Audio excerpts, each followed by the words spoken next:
Site 33W041 is a small, multi-component, prehistoric and historic site located above the south bank of the Maumee River near Missionary Island in northwest Ohio. The site was first recorded in 1973 by Robert Asmus of the Toledo Area Aboriginal Research Society. Archaeological survey in 1984 and excavations in 1985 would reveal an early 19th century rural farmstead of Robert and Anna Williams Dunlap family dating CE 1831 to 1839. Approximately 30% of the site was excavated, which revealed a cabin structure, associated material culture and faunal remains, and the gravesite of the Dunlap family. Robert Dunlap, born 1762 and died 1834, was a Revolutionary War soldier who married his third wife, Anna Williams, born 1797 and died 1839, in 1817 in New York State and moved to Ohio in 1831.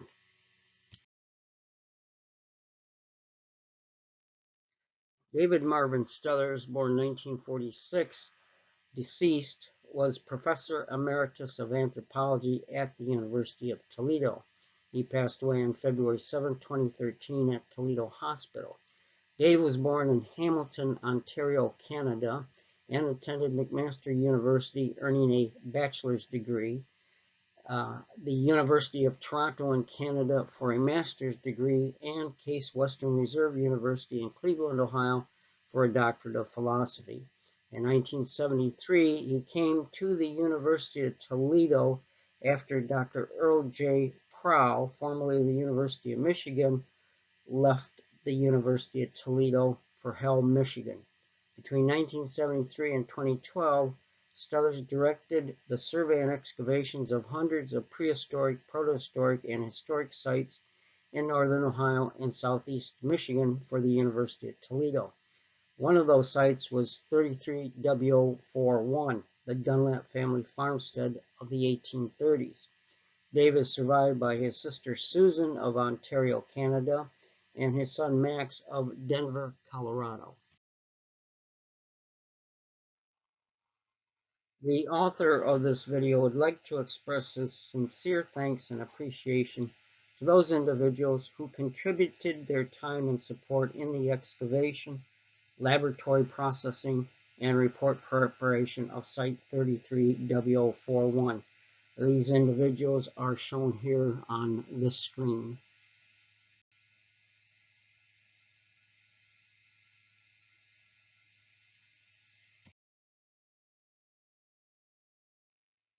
Top right is the obituary photo of Mrs. Anne Elizabeth Dunlap Parks, daughter of Robert and Anna Dunlap. Born October 3, 1825 in Pulteney, Steuben County, New York, and died June 15, 1907 in Saranac, Michigan. Left top photo are Michigan descendants of Anne Elizabeth Dunlap Parks at the Dunlap family gravesite in Middleton Township, Wood County, Ohio. From left to right are Virginia Rogers, Paula Dennis, and Carolyn Coulter, photo courtesy of the Toledo Blade, December 1, 1996. Left bottom photo are Dunlap descendants at the University of Toledo Laboratory of Archaeology in 1997, inspecting the 33W041 collection. From left to right are Carolyn Coulter of Flint, Michigan, Virginia Rogers of Muir, Michigan, Ralph Coulter of Flint, Michigan, and Paula Dennis of Muir, Michigan. The family farmstead is the most numerous archaeological site in American historical archaeology today. Why? 75% or more of early Americans of European and African descent lived and worked on farms and agricultural plantations. After World War II, family farming declined in the U.S. as cultivation turned to large business-oriented agricultural conglomerates. The American landscape is littered with abandoned farm sites subject to archaeological and historical research. Some 4.3 million are buried in the ground, recording more than 300 years of the farming lifestyle in America.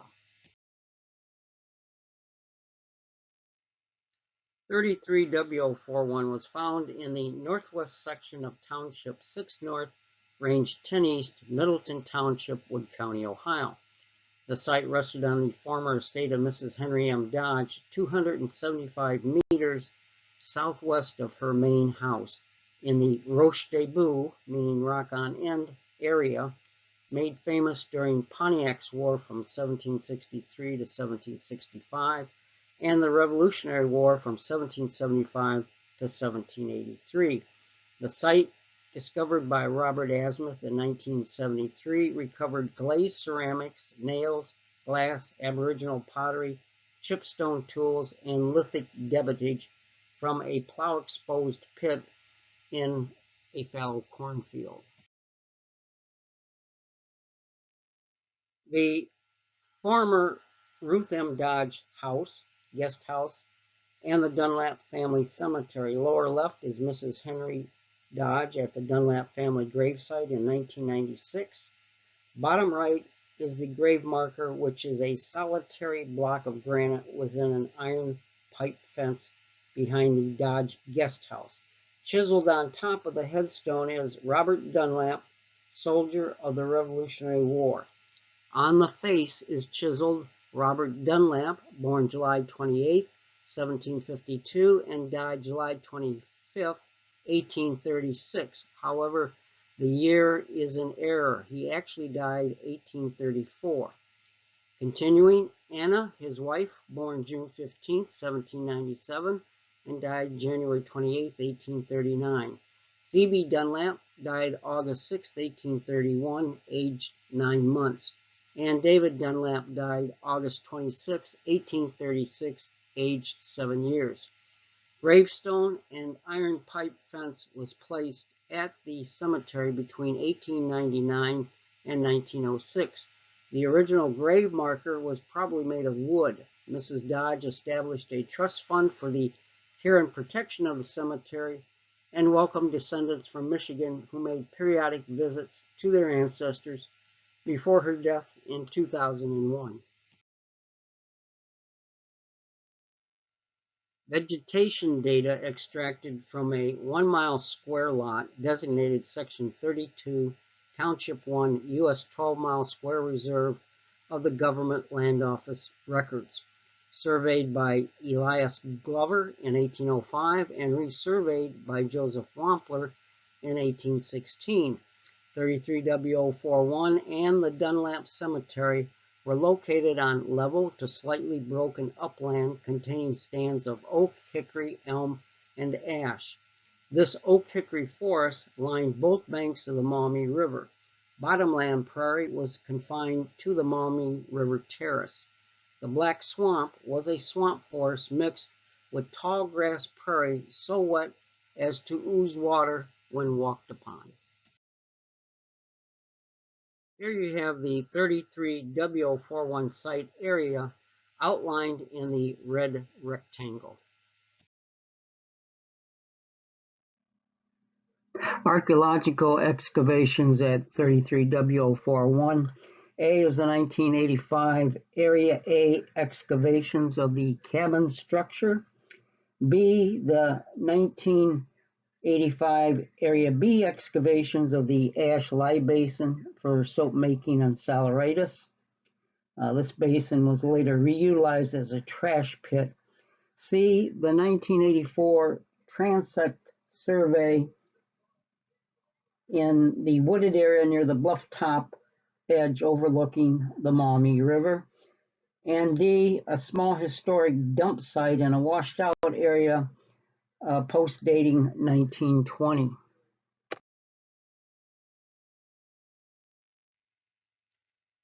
(1984) and 1985 excavation plan and units in greater detail. There was established a central datum point. You see the 1984 transect survey, the Area A cabin structure, and Area B Unit 1. Area A cabin features 1 through 15. You also have Area B, Unit 1, features 16, the ash lie basin reutilized as trash pit. A little bit more in greater detail, the excavation planning features. Feature 4 you have here with intrusive post holes features 5 and 6.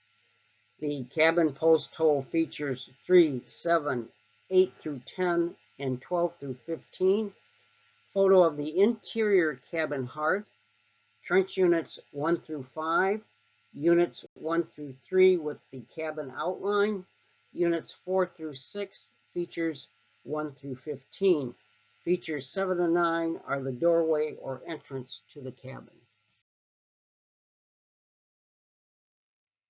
Photos of the excavation units here from upper left to lower right are Trench 1 looking northeast, Trench 1 and units 1 and 2 looking southeast, and shovel stripping units 2 and 3 looking northeast, and suspicious post holes in Unit 5.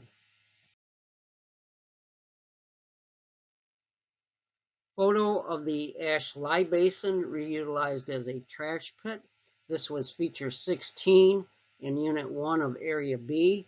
Top right is a profile of the soil strata and deposits of the east wall of Area A, Unit 5. Bottom right is the artifact density of transect 1 running from east to west of the 1984 transect units.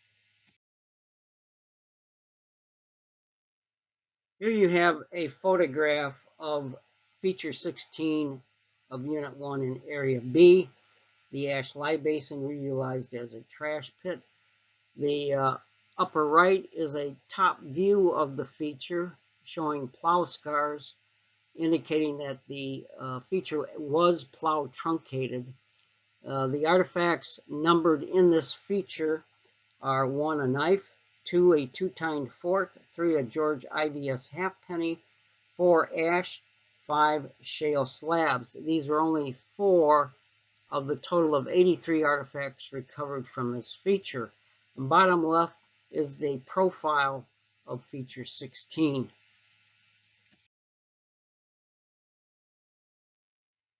This is a list of the 83 artifacts recovered from feature 16. Just to list some of the prominent items here, you have a green glass faceted button, and of course the copper George IVS Britannia halfpenny, window glass, hand-painted monochrome and polychrome plates, green and blue shell-edged plates, hand-painted blue and polychrome teacups, hand-painted blue teapot, machine-cut iron nails, and lithic debadage. The distribution of features and artifacts by occupation or component. The Dunlap Hollister component, 1831 to 1839, had 48% of the artifacts and 82% of the features. An unknown component had 37% of the artifacts and no features. A post-industrial component dating roughly from 1875 to 1977, had 8% of the artifacts and 6% of the features. And a late archaic early woodland BCE 600 to CE 1 had 7% of the artifacts and 12% of the features. Only 275 fragments of animal and avian bone were recovered, mostly from the plow zone. A minimum of 26 individuals are represented for both identified and unidentified species.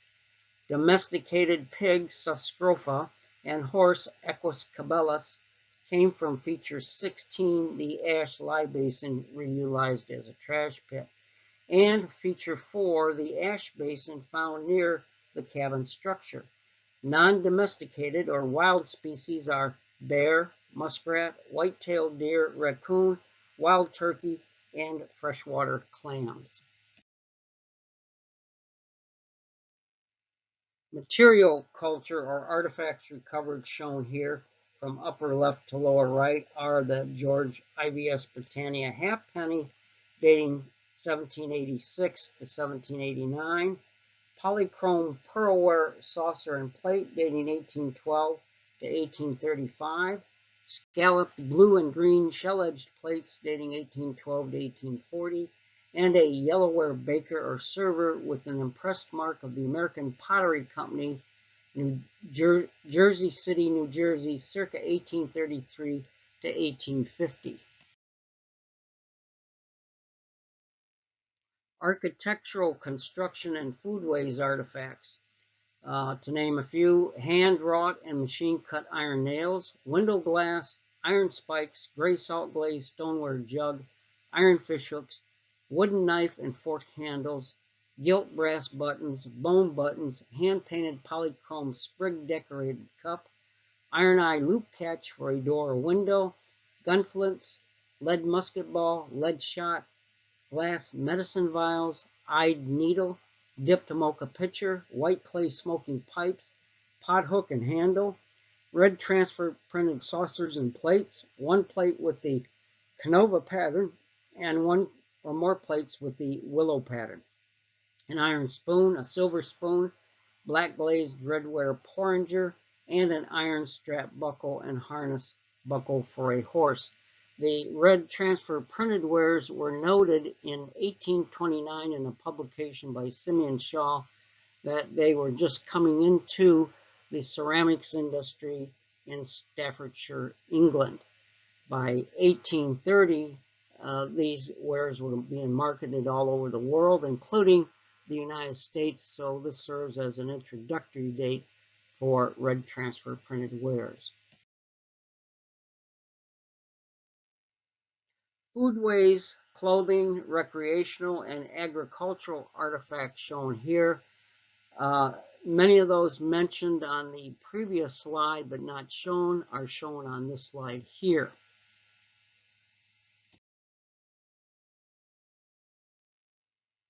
Here you have an iron crows used in coopering, that is barrel making, iron chain links, possibly part of a wagon, that is listed in the Dunlap probated inventory, and an iron washer, threaded screw, and nut, also probably used for a wagon.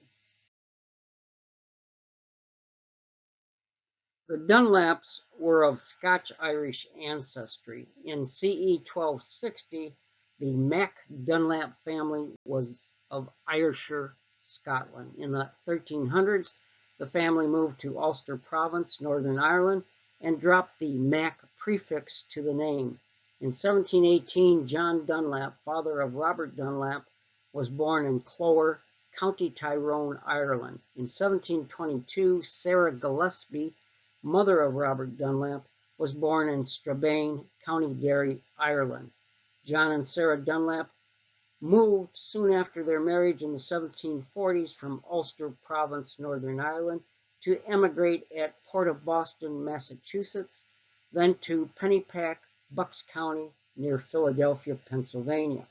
John Dunlap died in 1813 in Ovid, Seneca County, New York, and Sarah died in 1799 in the same city, county, and state.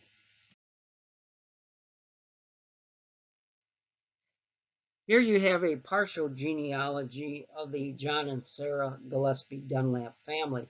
Robert Dunlap, born 1752, died 1834, was the second of 6 sons born to John and Sarah Dunlap. In March 1776, Robert went to Hunterdon County, New Jersey, to enlist as a private in the militia.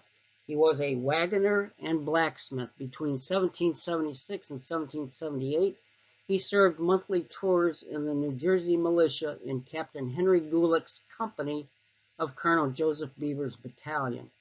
Also, Captain Samuel Groendick's company of Colonel Benjamin F. Chambers' battalion, and Captain Cornelius Carhart's company of Colonel Savannah Seeley's regiment at Elizabethtown, and finally Captain Jacob Carhart's company at Amboy, New Jersey. In September 1776, the New Jersey militia was tasked to escort and screen General George Washington's army from New York through New Jersey to near Philadelphia, Pennsylvania. Robert Dunlap participated in the following battles of the American Revolutionary War. On December 26, 1776, he was at the Battle of Trenton in New Jersey against the Hessians. Dunlap and friend Nicholas Gulick were tasked to remain in winter quarters to keep the fires burning, fooling the Hessians that George Washington's army was still in its winter quarters. On January 3, 1777, he was at the Battle of Princeton in New Jersey against British generals Stevens and Fermoy. Dunlap operated a ferry at Trenton in transport of troops and baggage to the front lines at Brunswick, New Jersey. On January 20, 1777, Dunlap was at the Battle of Millstone, also known as Van Nest Mills, in New Jersey, against a British and Hessian force under British Lieutenant Colonel Abercrombie that foraged for food and supplies near Hillsborough, New Jersey. The British and Hessian force left behind in their retreat 43 baggage wagons, 115 head of cattle, 104 horses, and 60 to 70 sheep. Casualties were light on both sides. Americans lost 4 to 5 soldiers killed. The British and Hessian force had 24 to 25 soldiers killed or wounded, and 12 prisoners taken by the American force. The only document of Private Robert Dunlap's military service from 1776 to 1781 is this document here. It is of Captain Cornelius Carhart's company of Colonel Sylvanus Seeley's regiment of New Jersey militia at Elizabethtown. He served 33 days in the company and was paid £2 15 shillings and 0 pence, which is roughly equivalent to $6.60 for 33 days of service. The Dunlap brothers mustered out of the New Jersey militia in 1781 and returned to Pennypack, Pennsylvania. Robert Dunlap and some of his brothers moved to Ovid, Seneca County, New York. Robert married his first wife, Nancy Giles, born 1765 and died 1802. Together they had 7 children. He married his second wife, Mary Letts, in 1810, and they had 1 child together. Mary Letts died in 1814. In 1817, the Dunlap family moved to Pulteney, Steuben County, New York, and resided there for 13 years until 1830. Here you have the marriage notice of Robert Dunlap and Anna Williams on June 29, 1817 in Pulteney, Steuben County, New York. Together they had 5 children, 60 acres of improved land, 30 sheep, and 3 hogs. We know why a 70-year-old man marries a 20-year-old woman, but why does a 20-year-old woman marry a 70-year-old man? Was Robert Dunlap wealthy? No. Was the marriage arranged between Robert and Anna's father? Possibly. Was Anna sympathetic to an old war veteran with 8 children and no wife? Not likely. What did Dunlap have that every woman in post-colonial and pre-Victorian America wanted that Robert could provide? Perhaps to be married with children, which Dunlap had a proven track record.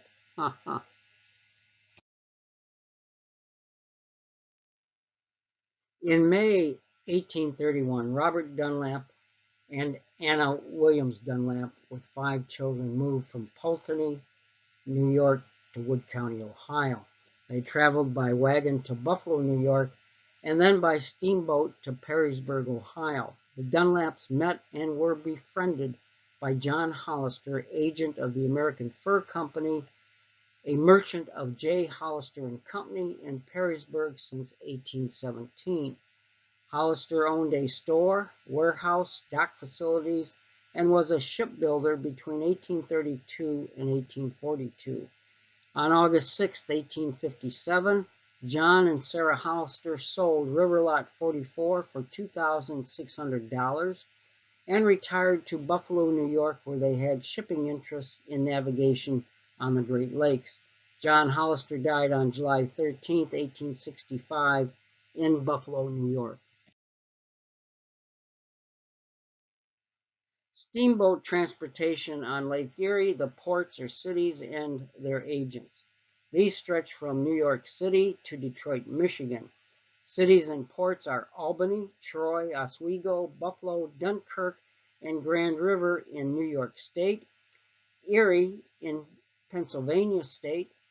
Sources are the Miami of the Lake newspaper, September 6, 1836, and the Toledo Blade, May 23, 1837.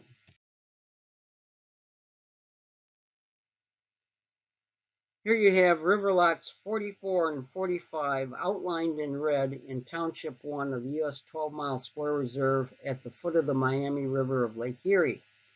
Anna Dunlap purchased river lot 45, 142 acres, for $426 from John Hollister and all. On September 13, 1831, with the death of their child Phoebe on August 6, 1831. These are the U.S. patent deeds to river lots 44, 184 acres, sold to John Hollister on June 27, 1825, and river lot 45, 142 acres, sold to Hollister on September 21, 1827. Anne Elizabeth Dunlap Parks was the only surviving member of the Dunlap family after 1839. She was given River Lot 45 for $1 by her mother through her will and probated estate. Anne Elizabeth married William Riley Parks in 1845. She sold the west 100 acres of River Lot 45 to William Entrecan on October 16, 1845. Anne Elizabeth kept 42 acres with the family cemetery. She moved with her husband to Saranac, Michigan. Anne Elizabeth died at age 82 on June 15, 1907. Here you have the census and agricultural data on Perrysburg and Middleton Townships, Wood County, Ohio, from 1830 to 1860. Absolutely no data recorded for Middleton Township, Wood County, Ohio, in 1830. The Dunlaps may have arrived after the 1830 federal census. Settlers' memoirs indicate that only the Dunlaps and 2 or 3 other early settlers were present in 1830. The crops grown and the livestock indicate subsistence resources available to construct production and consumption data to evaluate the transition from subsistence to commercial farming. Dunlap farm production and consumption data using probated estate and archaeological data. Dunlap data was calculated for a family of 5, a male 70 years, a female 40 years, a boy 7 years, a girl 1 year, and a girl 10 years. Subsistence requirements for family survival were based on the Dunlap family probated inventory, which was 10 acres of cleared land, 5 hogs, 1 cow for milk and cheese, 35 bushels of wheat, 20 bushels of potatoes, 1 barrel of pork, 114 pounds of beef, 100 pounds of flour, and 1 hive of bees for some honey. Farm surplus measure was calculated as FS equals from 1 to N FP minus FC for a period of 1 year, where farm surplus FS equals total farm production FP minus total farm consumption FC for all agricultural products. The result was the Dunlaps were deficit producers of farm surplus. They never made the transition from subsistence farming to commercial farming in the 9 years the farm was in operation. The domestic and commercial consumption ratios estimate the amount of home manufactured and commercial manufactured goods relative to the total farmstead inventory and material culture assemblage of the Dunlap family.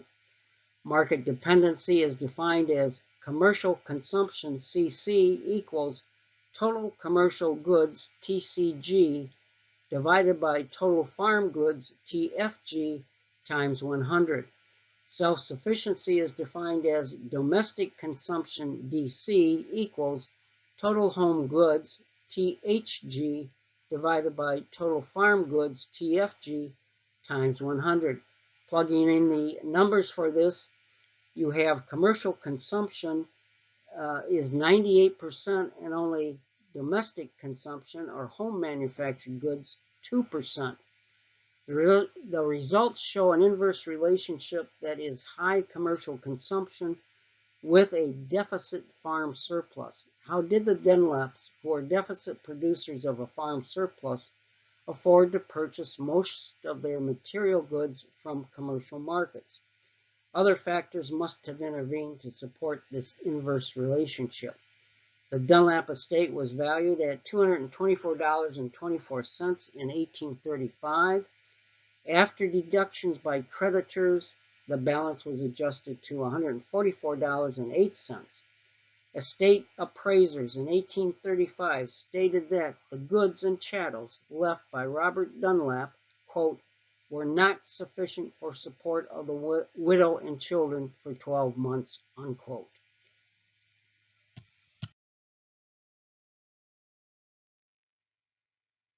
What were these intervening factors that contributed to high commercial consumption of a deficit surplus farm? Robert Dunlap had a small pension for military service of $20 per annum, but did this sum carry over to his wife? Merchants of stores, doctors, and neighbors extended credit in lieu of cash to the Dunlaps. Cash or barter could be extended to the Dunlaps for wood ashes or potash made in Feature 16, the ash lye basin of the Dunlap farm excavations. Wood ashes, potash, and black salts, that is, evaporated unrefined lye, was an important commodity during the pioneer days for making soap and the equivalent to baking soda for leavening bread and pancakes. Ohio marketed 6,800 tons of potash or pearl ashes in 1840. Theodore E. Potter, in his Memoirs of Life in Michigan, states that black salts were sold to merchants who made them into potash, then shipped them to Buffalo, New York, where they were made into saleratus. Charitable neighbors performed farm repairs and maintenance chores the Dunlaps could not perform. David Hobart built the Dunlap cabin in 1832, cleared 10 acres of Dunlap land, cleaned the cornfield and enclosed it within a wooden fence, procured beef, flour, and corn from John Hollister's store in Perrysburg. He mended the Dunlap's old wagon, carried Dunlap letters and correspondence to the post office, and obtained livestock for the Dunlap farm. John Pittenger repaired the Dunlap's old wagon, agricultural tools, and plowed the cornfield. Doctors Ephroditus Foote of Perrysburg and Oscar White of Maumee Town made house calls on sick Dunlap family members and provided various pills, powders, and potions in glass medicine vials for the relief of rheumatism, gout, and fever or ague. Every site, prehistoric and historic, has a story to tell. It is the job of the archaeologist to recover as much of the unwritten information in the ground and written history in archives to tell the whole story of the site and its historical context. We bid adieu to the Dunlap family, those travelers in time and on the road of life, who saw fit to reside and make their final resting place in our great state of Ohio. Slides 40 through 43 show the selected references used to prepare this video.